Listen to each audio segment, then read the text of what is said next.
ஸ்டாலினை சீண்டிய ரவியா? மேற்கு வங்கத்தில் அடித்து நொறுக்கும் மம்தா. புதிய மாநில தலைவருக்கு பகிரங்க எச்சரிக்கை.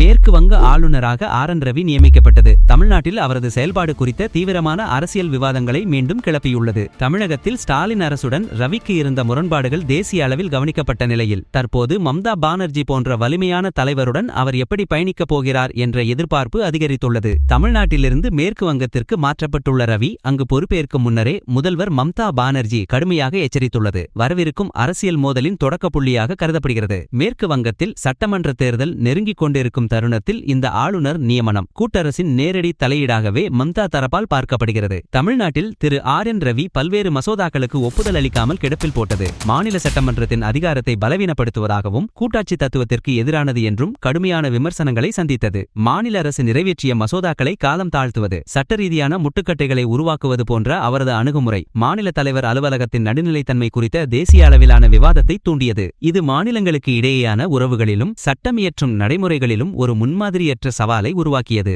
மம்தா புதிதாக தொடங்கப்பட்ட பாங்லார் யுவசாத்தி திட்டத்தை சுட்டிக்காட்டினார். இத்திட்டத்தின் கீழ் இடைநிலை கல்வி முடித்த வேலைவாய்ப்பற்ற இளைஞர்களுக்கு மாதம் ரூபாய் 1500 உதவித்தொகை வழங்கப்படும். இது வேலையின்மைக்கு தீர்வு காணும் நேரடி நிதி உதவி திட்டமாகும். இத்திட்டம் குறிப்பாக இளைஞர்கள் மத்தியில் அரசு மீதான நல்லெண்ணத்தை வளர்க்கும் நோக்கம் கொண்டது. தேர்தலை எதிர்கொள்ளும் மாநில அரசுகளால் இதுபோன்ற நேரடி பண பரிமாற்ற திட்டங்கள் டிபிடி பொதுவாக பயன்படுத்தப்படுகின்றன. வேலையின்மை என்பது தேசிய அளவிலான ஒரு பெரிய சவாலாக இருக்கும் நிலையில் இத்தகைய திட்டங்கள் இளைஞர்களின் வாக்குகளை பெறுவதற்கான ஒரு முக்கிய உத்தியாக பார்க்கப்படுகிறது. பொருளாதார நிபுணர்கள் இத்திட்டத்தின் நீண்டகால பலன்களையும் மாநில அரசின் நிதிச்சுமையையும் ஒருசேர ஆய்வு செய்கின்றனர். இது மாநில பட்ஜெட்டில் கணிசமான தாக்கத்தை ஏற்படுத்தினாலும் சமூக நலன் மற்றும் அரசியல் ஸ்திரத்தன்மைக்கான முதலீடாக கருதப்படுகிறது. இத்திட்டம் மாநில அரசுக்கு நிதிச்சுமையை ஏற்படுத்தும் என்றாலும் தேர்தல் களத்தில் பலனளிக்கும் என எதிர்பார்க்கப்படுகிறது. மறுபுறம் மத்திய கிழக்கு மோதல்களால் உயர்ந்த வணிக பயன்பாடு, கேஸ் சிலிண்டர் விலை மற்றும் பற்றாக்குறை குறித்தும் முதல்வர் பானர்ஜி கவலை தெரிவித்தார். இது சாமானிய மக்களின் அத்தியாவசிய தேவைகளை பாதித்து கூட்டரசின் பொருளாதார நிர்வாகத்தின் மீதான விமர்சனத்தை மேலும் வலுப்படுத்தும் ஒரு காரணியாக மாறியுள்ளது.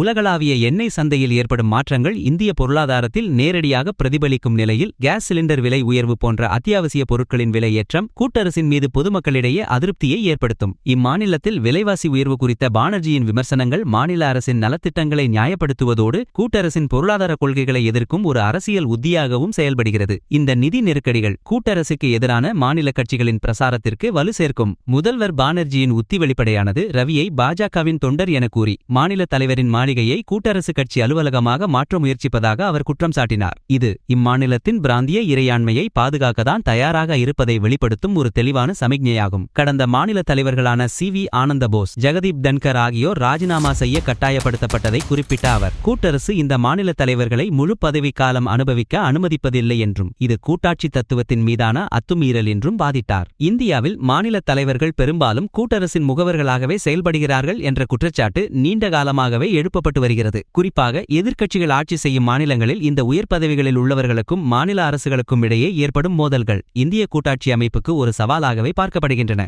அரசியலமைப்பு வல்லுநர்கள் மாநில தலைவரின் நடுநிலைத்தன்மையை உறுதி செய்வதற்கான வழிமுறைகள் குறித்தும் அவரது டிஸ்கிரிஷனரி பவர்ஸ் பற்றியும் தொடர்ந்து விவாதித்து வருகின்றனர். இம்மாநிலத்தில் ஜெகதீப் தன்கர் மாநில தலைவராக இருந்தபோது மாநில அரசுக்கும் மாநில தலைவர் மாளிகைக்கும் இடையே அன்றாட நிர்வாக விஷயங்களில் கூட தீவிரமான மோதல்கள் நிகழ்ந்தன.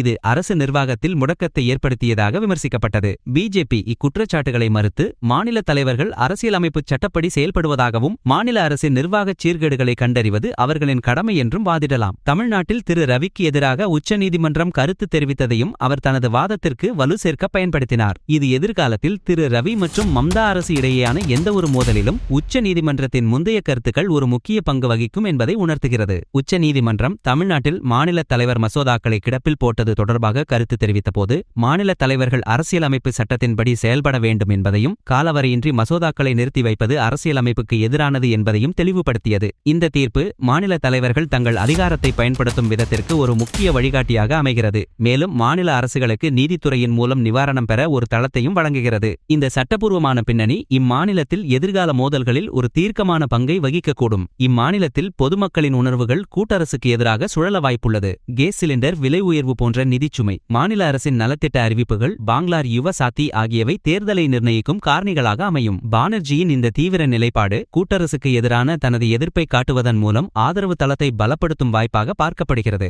எனினும் மாநில தலைவருடன் நேரடி மோதல் என்பது கூட்டரசின் மேலும் தீவிரமான தலையீடுகளுக்கு வழிவகுக்கும் ஏற்படும் என்ற அபாயமும் உள்ளது. இத்தகைய உயர் ஸ்டேக்ஸ் கொண்ட மோதல்கள் மாநிலத்தின் சட்டம் ஒழுங்கு நிலைமை, முதலீட்டுச் சூழல் மற்றும் ஒட்டுமொத்த நிர்வாகச் செயல்பாடுகளிலும் எதிர்மறையான தாக்கத்தை ஏற்படுத்தக்கூடும். மேலும் இது பாஜகவிற்கு மாநில தலைவர் மூலம் அழுத்தம் கொடுக்கும் ஒரு வாய்ப்பாகவும் அமையலாம். வரவிருக்கும் சட்டமன்ற தேர்தலில் மத்திய மாநில உறவுகள், மாநில தலைவர் அலுவலகத்தின் அதிகார வரம்பு, பொருளாதார பிரச்சினைகள் மற்றும் மாநில நலத்திட்டங்களின் தாக்கம் ஆகியவை முக்கிய விவாதங்களாகும். முதல்வர் பானர்ஜியின் அச்சுறுத்தும் தொனி திரிணாமுல் காங்கிரசின் அடிப்படையான வாக்குகளை ஒருங்கிணைக்கும் அதே வேளையில் பாஜகவிற்கு இது பதிலடி கொடுக்க ஒரு வாய்ப்பாக அமையலாம். ஒட்டுமொத்தமாக இம்மாநிலத்தில் திரு ஆர்.என். ரவியின் நியமனம் ஒரு புதிய அரசியல் களத்தை திறந்துள்ளது. அங்கு ஆளும் கட்சிக்கும் மாநில தலைவருக்கும் இடையிலான மோதல் மாநில அரசியலின் எதிர்கால போக்கை பெரிதும் தீர்மானிக்கும். இதுதான் இந்திய அரசியலில் மீண்டும் எழுந்திருக்கும் ஒரு பெரிய கேள்வி. ஒரு மாநிலத்தின் ஆட்சியை ஆளுநர் பாதிக்கலாமா அல்லது அது அரசியல் மோதலாக மாறுகிறதா? தமிழ்நாட்டில் நடந்த விவாதம் இப்போது மேற்கு வங்கத்திலும் வெடிக்கப் போகிறதா? ரவியின் புதிய பதவி, மம்தாவின் கடும் எச்சரிக்கை, மத்திய அரசு